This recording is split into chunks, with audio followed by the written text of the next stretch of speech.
In this video, you will learn about the bag of words model, which is a way to structure the very unstructured data, which is text. And you will also learn about TF-IDF, which is a technique that is often used in relation to the bag of words model. And we will talk more about that.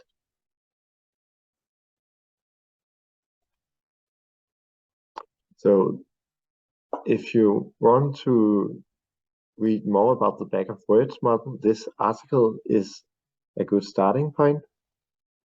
So if you would like to go into more details about text data, I would recommend you to read this article. It will introduce the bag of words model and also point you in directions where you can learn more advanced ways of structuring text data. So in this course, you will learn about the bag of words model that can structure text data, but there are also other ways and more advanced ways to structure text data. And this article can be a starting point of that. But for now, let's get back to our review example, where we have cleaned the review. So we have made all letters lowercase, and we have removed HTML and so on.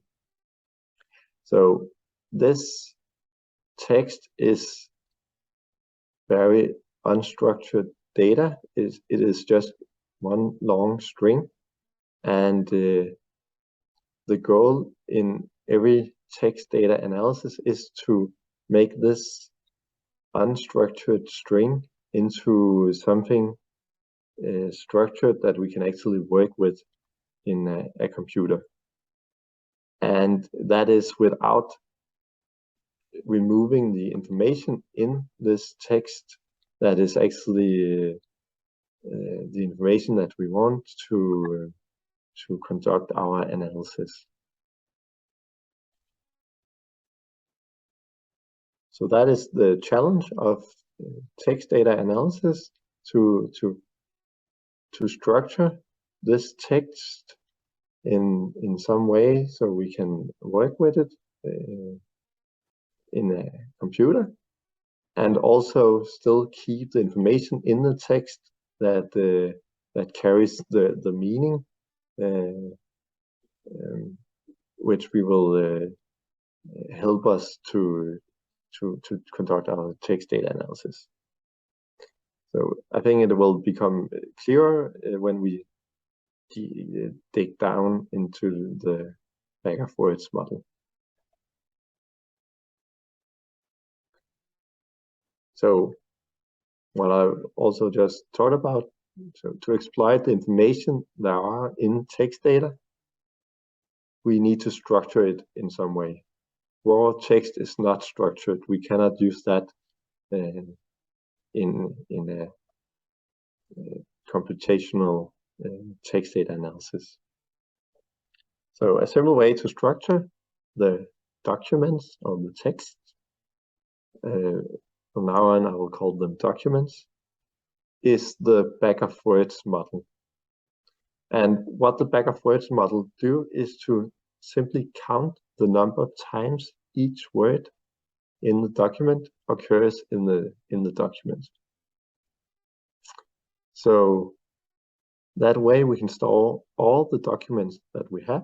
In our example, it is reviews, and we can store all those and all the words that there are in these documents, and then count for each document how many times all the words are in these documents.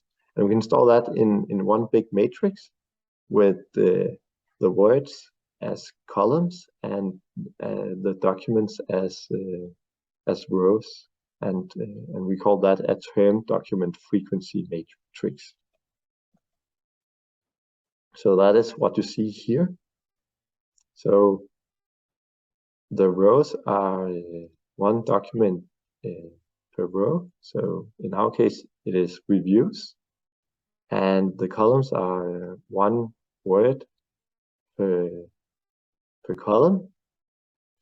And what we can see here is that the first review, there is one count of the word this, so there's only one time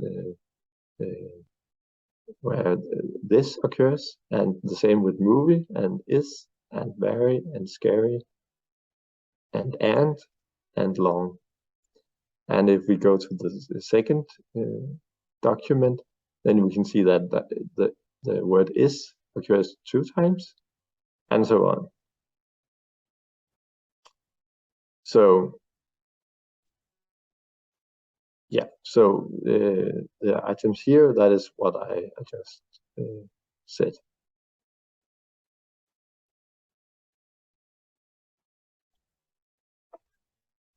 Okay, so the goal is to construct this bag of words model with our review data.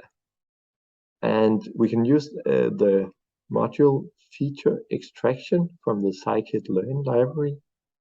And in this module, we find the count vectorizer class. And this count vectorizer class can construct the bag of words for us. So, so we will do it for the first 2 reviews in our data set.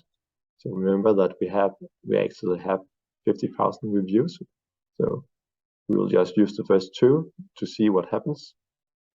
And what we do is we use the fit transform method from the count vectorizer class to construct this bag of words. And what this fit transform method does is it first finds all the words in the documents.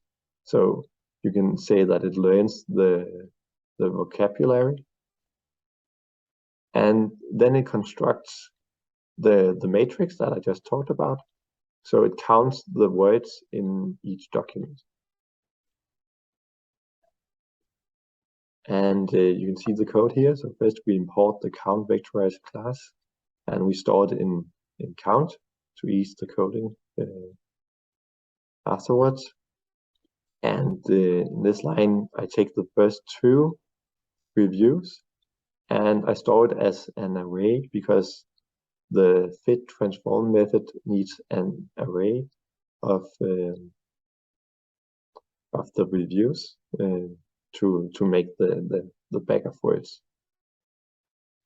And here in the last line, I use the fit transform method to make the bag of words, which I call bag. And let's see how it looks in the matrix. So this code is not that important. I just use it to make a data frame out of the 2 reviews and all the words in these reviews. So what you see here is the term document frequency matrix. So each row represents a review, and each column represents 1 word.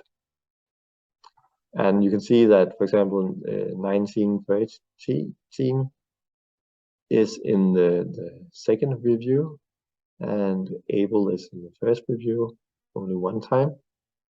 And we can see that action is in the second review 2 times. And just by we can actually see that width, the word width, is both in the first and the second review, and it is actually 2 and 3 times. So now we have our bag of words. And you can see that the number of times a word occurs in the document, we call that the term frequency, and we will use that term in the slides below. Okay, so what I just showed you is our bag of words, of these two reviews, and each word in this bag of words represent, or each term in this bag of words represent one word. So it is a bag of words model with 1 grams. There is a problem with this, and that is that we pool all words from one document into one big bag of words. So if we do that, we lose all information that lies in the order of the words. So we lose all the sentences. And there might be a lot of information in this order. There also, it might not be important, but that really just depends on the type of data, text data you have, and also the problem that you want to solve. So you should think about, is it important that we lose the information that lies in the order of the words? So if it is important, we can do a little to counteract it. For example, we can specify 2 grams instead of 1 grams. Then the terms in the bag of words will consist of 2 words instead of 1 word. So the example here is with 1 grams. So the string "my name is Hjalte" will yield the terms "my" and "name" and "is" and "Hjalte." But with 2 grams, "my name is Hjalte" will yield the terms "my name" and "my name is." My name and my and name is and Hjalte. So n-grams of more than 1, the way to keep some of the information in the order of the words. We keep the information that where one word is just followed by another.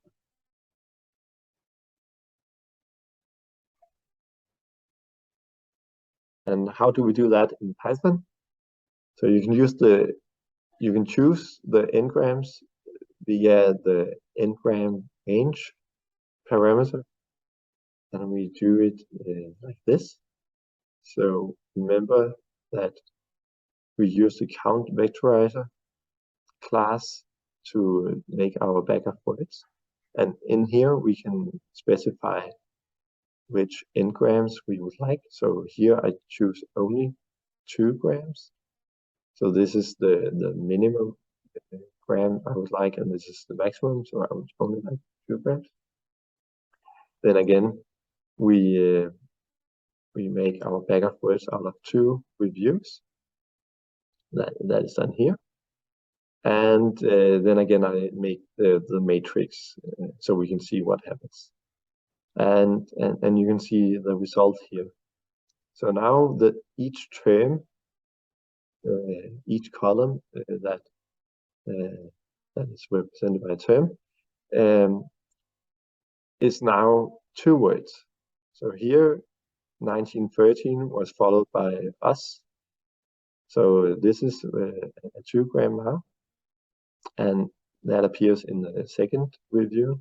And able was followed by 2, so that appears in the first review, and so on. But you can also see before we had, I think it was around 250 different terms. Now we have more than 450 different terms. So the more n-grams or the higher the degree of n we choose, the more terms we get, and the more computational heavy our model will be. That is also what I write here. We will get more terms with n-grams of higher degrees, and it makes it it may makes it very computational heavy to work with a bag of words with n-grams of high degrees. So and This is a classic trade-off in Texas data that you now know of. That is the trade-off between information and computer power. So with the n-grams of high degrees, for example, 5 grams or higher degrees, we get a lot more information in from the text, but we also need a lot more computer power. So we need to find a middle ground here. And that is the focus of this new topic, which is called the term frequency inverse document frequency technique. That is a really annoying name for something that is actually really useful. So try to forget the name and just focus on why it's actually something that you need to learn. So as I write here in the first bullet, that we can see from the matrix above that very fast we get a lot of terms, even with very few documents. So for 2 reviews, we got 450 different terms already. So we so try to imagine if we have 50,000 reviews, how many terms we would have then. It's many thousands. And that is a problem for our computational efficiency. So is there a way to limit this these terms and to do it in a way that where we do not lose a lot of information in the text? And there is. That technique is called term frequency inverse document frequency. And you will learn about that now. So first a little bit of background. When we analyze text data, we often have words that appears frequently across many documents. So we have talked about the stop words. They appear very frequently, and we just remove them. And we might think of other words as well. And these words typically do not carry much information about each document, because they are simply in all documents. So we cannot get much meaning out of them. Similarly, there will be words that are very rare, and these words actually carry a lot of information because they are only in few documents, so they carry a lot of information about these documents. But this information they provide may not be enough to counteract the computational cost they carry. So we would like a technique to downweight both very common words and also very rare words to make it easier for our computer to make the analysis. And that is what this TF-IDF technique does. So the TF-IDF is computed like the following. It's computed like the TF, so which is the term frequency. So it measures how many times a word or a term occurs in the document D. So this is just what you have seen before with the back-of-words model. And we multiply that with the inverse document frequency. And the inverse document frequency is computed like this here in the bottom. So we take the log of ND, which is the total number of documents, and divide that by 1 plus the document frequency, which is the number of documents D that contains the term T. Okay, so now you know that. What is important to notice here is that very common words will have low TF-IDF scores because the inverse document frequency will be low. And very rare words will have low TF-IDF score because the term frequency will be very low. So they will be downweighted in the bank of words model that we have. And a common practice is to only keep the words in a document if they have a TF-IDF score that is above some threshold. So let's see how we can compute the TF-IDF score in Python. First, we import from the scikit-learn library the TF-IDF transformer, which we can use to compute the TF-IDF score. So to each coding, we will store that in TF-IDF, and then we will use the fit transform method to compute the TF-IDF score of the back of words that we had from before. And we will store that in the back of words with the new TF-IDF scores. Sorry. And again, this code is just to make the matrix so we can see what happens.